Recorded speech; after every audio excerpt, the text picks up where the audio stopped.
എന്റെ നിക്ഷേപം നീ തന്നെയാ, എന്റെ ഹൃദയവും നിന്നിൽ തന്നെയാ. എന്റെ നിക്ഷേപം നീ തന്നെയാ, എന്റെ ഹൃദയവും നിന്നിൽ തന്നെയാ. യേശുവേ എൻ ഹൃദയത്തിനുടയോനേ, എൻ ഹൃദയത്തെ കവർന്നോനേ. യേശുവേ എൻ ഹൃദയത്തിനുടയോനേ, എൻ ഹൃദയത്തെ കവർന്നോനേ. എന്റെ നിക്ഷേപം നീ തന്നെയാ, എന്റെ ഹൃദയവും നിന്നിൽ തന്നെയാ. ദൈവനാമത്തിന് മഹത്വമുണ്ടാവട്ടെ. കർത്താവിൽ പ്രിയ ദൈവമക്കളെ, വീണ്ടും മറ്റൊരു നല്ല പ്രഭാതത്തിൽ കർത്താവിൻ്റെ വചനം നമുക്കൊന്നിച്ച് പഠിക്കുവാൻ ദൈവം നമ്മൾ ഓരോരുത്തരെയും ഈ ഭൂമുഖത്ത് ജീവനോടെ ശേഷിപ്പിച്ച ദൈവത്തിന് വലിയ സ്നേഹത്തിനായി നമുക്ക് ദൈവത്തെ നന്ദിയോടെ സ്തുതിക്കാം, സ്തോത്രം ചെയ്യാം. ഇന്ന് നമ്മൾ ചിന്തിക്കുവാൻ പോകുന്ന വിഷയം ഒരു അപ്പം ഒരു ശരീരം എന്നതാണ്. അതിൻ്റെ മനപ്പാഠവാക്യം എടുത്തിരിക്കുന്നത് 1 കൊരിന്ത്യർ 10:17 അത് ഇങ്ങനെ വായിക്കുന്നു: അപ്പം ഒന്ന് ആകൊണ്ട് പലരായ നാം ഒരു ശരീരമാകുന്നു, നാം എല്ലാവരും ആ ഒരേ അപ്പത്തിൽ അംശികൾ ആകുന്നുവല്ലോ. നാം ഈ വായിച്ചു കേട്ട വേദഭാഗം എന്താണ് എന്ന് നിങ്ങൾക്ക് അറിയാം എന്ന് ഞാൻ വിശ്വസിക്കുന്നു. ഇത് തിരുവത്താഴ് ശുശ്രൂഷയെ സൂചിപ്പിക്കുന്ന ഒരു കാര്യമാണ്, ഒരപ്പം ഒരു ശരീരം.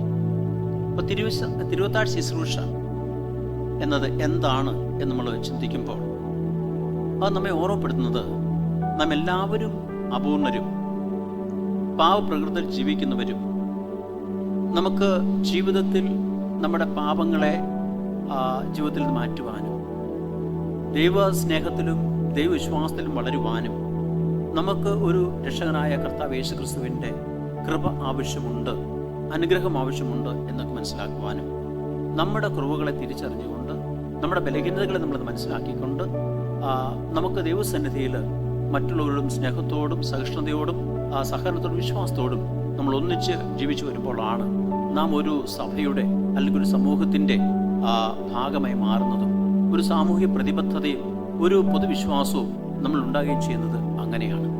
അങ്ങനെ വളർന്നു വരുന്ന സമൂഹത്തിലാണ് ഒരു സഭയുടെ അച്ചടക്കം അല്ലെങ്കിൽ ഒരു സഭയുടെ കെട്ടുറപ്പ് എന്ന് പറയുന്ന കാര്യം ഉണ്ടാവുന്നത്. ഇവിടെ ഒരു കാര്യം പരാമർശിച്ചിരിക്കുന്നത് ക്രിസ്ത്യാനിറ്റി ടുഡേ എന്ന് പറയുന്ന ഒരു സംഘടന 506 പാസ്റ്റർമാരിൽ നടത്തിയ ഒരു പഠനം അവർക്ക് മനസ്സിലാക്കാൻ സാധിച്ചത് അനേക പള്ളികളിൽ വലിയ പോരാട്ടത്തിൻ്റെതായ അനുഭവങ്ങൾ നിലനിൽക്കുന്നു.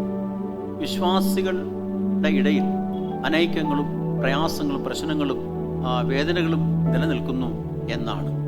അപ്പോൾ ഇന്ന് നമുക്കറിയാം അനേക പള്ളികളിൽ ഇത്തരത്തിലുള്ള അനുഭവങ്ങൾ, ഇത്തരത്തിലുള്ള പ്രശ്നങ്ങൾ, പ്രയാസങ്ങൾ നിലനിൽക്കുന്നതായിട്ട് നമുക്ക് മനസ്സിലാക്കാൻ സാധിക്കും. എന്തുകൊണ്ടാണ് ഇങ്ങനെയുള്ള പ്രശ്നങ്ങൾ സഭകളിൽ അല്ലെങ്കിൽ പള്ളികളിൽ ഉണ്ടാവുന്നത് എന്ന് ചോദിക്കുമ്പോൾ അവിടെ തീർച്ചയായിട്ടും ഒരു ഐക്യത്തിൻ്റെ, സ്നേഹത്തിൻ്റെ, പരസ്പര ധാരണയുടെ, വിശ്വാസത്തിൻ്റെ, ഒരു താഴ്മയുടെ അനുഭവം ഇല്ലാത്തത് കൊണ്ടാണ് അത് സംഭവിക്കുന്നത്. എന്നാൽ തിരുവത്താഴം എന്ന് പറയുന്നത് ഏറ്റവും വലിയ താഴ്മയുടെ അനുഭവം കർത്താവ് യേശുക്രിസ്തു നമ്മളെ പഠിപ്പിച്ച ഒരു ഭാഗമാണ്.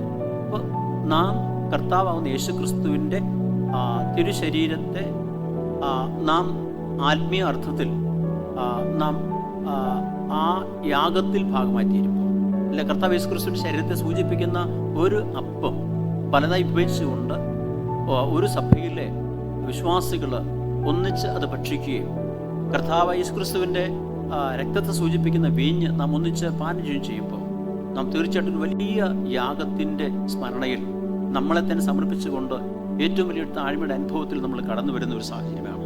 അപ്പം അത്തരം ഒരു അനുഭവത്തിലൂടെ കടന്നു വരുമ്പോഴാണ് നാം ഇന്ന് കാണുന്ന തരത്തിലുള്ള പ്രശ്നങ്ങളും പ്രയാസങ്ങളും പോരാട്ടങ്ങളും സഭയിൽ നിന്ന് മാറുന്നത്. അതുകൊണ്ട് ഇവിടെ പറയുന്നത് കലഹവും ഭിന്നിപ്പും നിറഞ്ഞ പള്ളികളിൽ സൗഖ്യവും സമാധാനവും ഐക്യവും കൊണ്ടുവരുവാൻ തീർച്ചയായിട്ടും തിരുവത്താഴ് ശുശ്രൂഷ സഹായിക്കുന്നു എന്നാണ്. ഇപ്പോൾ 1 കൊരിന്ത്യർ 10 16-17 വാക്യങ്ങളിലും സൂചിപ്പിക്കുന്നത് തന്നെയാണ്. അപ്പം ഒന്ന് ആകൊണ്ട് പലരായി നാം ഒരു ശരീരമാകുന്നു, നാം എല്ലാവരും ആ ഒരേ അപ്പത്തിൽ അംശികളാകുന്നു എന്നതാണ് നമ്മൾ മനപ്പാഠമാക്കി കേട്ടതുപോലെ. അതുകൊണ്ട് ക്രിസ്ത്യാനികൾ എല്ലാവരും ഒരു കുടുംബത്തിൻ്റെ അംഗങ്ങളാണ്. ആ കുടുംബത്തിലെ തല എന്ന് പറയുന്നത് കർത്താവായ യേശുക്രിസ്തുവാണ്. അതുകൊണ്ട് ശരീരത്തിലെ അംഗങ്ങളൊക്കെയും അല്ലെങ്കിൽ അവയവങ്ങളൊക്കെയും ഒരുപോലെ പ്രാധാന്യമുള്ളതാണ്. ഒരു അവയവവും പ്രാധാന്യം കൂടിയതെന്നോ കുറഞ്ഞതെന്നോ നമുക്ക് പറയാൻ കഴിയില്ല. അപ്പോൾ അല്ലെങ്കിൽ പ്രാധാന്യം കുറഞ്ഞു നമുക്ക് തോന്നിക്കുന്ന അവയവങ്ങൾക്ക് കൂടുതൽ മാനം കർത്താവ് കൊടുത്തിരിക്കുന്നു, അല്ലെങ്കിൽ ദൈവം കൊടുത്തിരിക്കുന്നു എന്ന് തിരുവനന്തപുരം പഠിക്കുമ്പോൾ എല്ലാ അവയവങ്ങളും ഒരുപോലെ പ്രധാനപ്പെട്ടതാണ് നമ്മൾ മനസ്സിലാക്കുകയാണ്. അങ്ങനെ ഒരു ക്രിസ്തു എന്ന തലയുടെ ശരീരമാകുന്ന നാം ഓരോരുത്തരും, ശരീരത്തിന്റെ അവയവങ്ങളാക്കുന്ന നാം ഓരോരുത്തരും ഒന്നിച്ച് ഒരു ശരീരം എങ്ങനെ പ്രവർത്തിക്കുന്നു അത്തരത്തിൽ പ്രവർത്തിക്കുമ്പോഴാണ് ഒരു സഭ ഏറ്റവും നല്ല പ്രവർത്തനം സമൂഹത്തിനും അതുപോലെ വിശ്വാസികൾക്കും കാഴ്ചവെക്കാൻ കഴിയുന്നത്. ആ ഒരു അനുഭവത്തിൽ നമുക്ക് കടന്നു വരണമെങ്കിൽ തിരുവത്താഴ് ശുശ്രൂഷ ഏറ്റവും സഹായകരമായ ഒന്നാകുന്നു എന്ന് നമ്മൾ മനസ്സിലാക്കുന്നു. അങ്ങനെ നമ്മൾ ജീവിക്കുമ്പോൾ നമ്മുടെ ഇടയിലെ സംഘർഷങ്ങളും പ്രയാസങ്ങളും തർക്കങ്ങളും പ്രശ്നങ്ങളും ഒഴിവാക്കിക്കൊണ്ട് ദൈവസ്നേഹത്തിൽ ഐക്യമത്യപ്പെട്ട് സ്നേഹത്തോടെ താഴ്മയോടെ ഒരുമയോടെ ദൈവത്തിൻ്റെ മക്കളായി ജീവിക്കുവാനും ആ ജീവിതാനുഭവം മറ്റുള്ളവർക്ക് സാക്ഷ്യമായി മനസ്സിലാക്കുവാൻ കഴിയും. അങ്ങനെ ജീവിപ്പാൻ തീർച്ചയായും നമുക്ക് ഒരുങ്ങാം. നമ്മുടെ ഹൃദയങ്ങളെ നമുക്ക് ഒരുക്കാം, താഴ്ത്താം, ദൈവത്തിൽ കുഞ്ഞുങ്ങളായി നമുക്ക് നിലനിൽക്കാം എന്ന് പ്രാർത്ഥിച്ചുകൊണ്ട് ഞാൻ ഈ ചിന്ത അവസാനിപ്പിക്കുന്നു. നമുക്ക് ഒരു നിമിഷം പ്രാർത്ഥിക്കാം. എവിടെയെങ്കിലും സ്നേഹിക്കുന്ന ഞങ്ങളുടെ വാഴ്ത്തപ്പെട്ട കർത്താവേ, തിരുനാമത്തിനെ നന്ദിയോടെ നിന്നെ സ്തുതിക്കുന്നു. കർത്താവെ, എവിടെയെങ്കിലും നീ പ്രഭാതത്തിൽ ചിന്തിച്ചതുപോലെ ക്രിസ്തു എന്ന തലയോളം കർത്താവ് ഇടങ്ങൾക്ക് വളരുവാൻ സഭ എന്ന കർത്താവ് ക്രിസ്തുവിൻ്റെ സമൂഹത്തിൽ ഒരു ശരീരത്തിലെ അവയവങ്ങളാവുന്ന ഓരോരുത്തരും ഐക്യമത്യപ്പെട്ടുകൊണ്ട് തങ്ങളുടേതായ ഉത്തരവാദിത്വങ്ങൾ ഏറ്റവും പൂർണ്ണമായിട്ട് ആത്മാർത്ഥയോടെ നിർവഹിച്ചുകൊണ്ട് അടിയങ്ങൾ എന്താകുന്നു ഈ ലോകത്തിൽ ചെയ്യുവാൻ കർത്താവ് ആഗ്രഹിക്കുന്നത് അത് അടിയങ്ങൾക്ക് നിവർത്തിപ്പാനും പൂർത്തീകരിപ്പാനുമുള്ള ആത്മീയ ശക്തിയും ബലവും അടിയങ്ങൾക്ക് അവിടെ തന്ന് ഈ സമൂഹത്തിൽ നല്ല സാക്ഷികളെ നിൽപ്പാനും ദൈവത്തിൻ്റെ വചനം അനേകർക്ക് അടിയങ്ങളുടെ ജീവിതത്തിലൂടെ പകർന്നു കൊടുക്കുവാനും അടിയങ്ങൾ സഹായിക്കണം. ഈ പാഠവനത്തിൽ സംബന്ധിച്ച എല്ലാ കുഞ്ഞുങ്ങളെയും അവിടുന്ന് അനുഗ്രഹിക്കണം, അവിടുത്തെ കൃപയിൽ സൂക്ഷിക്കണം. മാനവത്വ കർത്താവ് നടക്കുന്ന എല്ലാ അടികൾക്ക് ആ ജീവനെ തന്ന യേശു നാം ചോദിക്കുന്നു.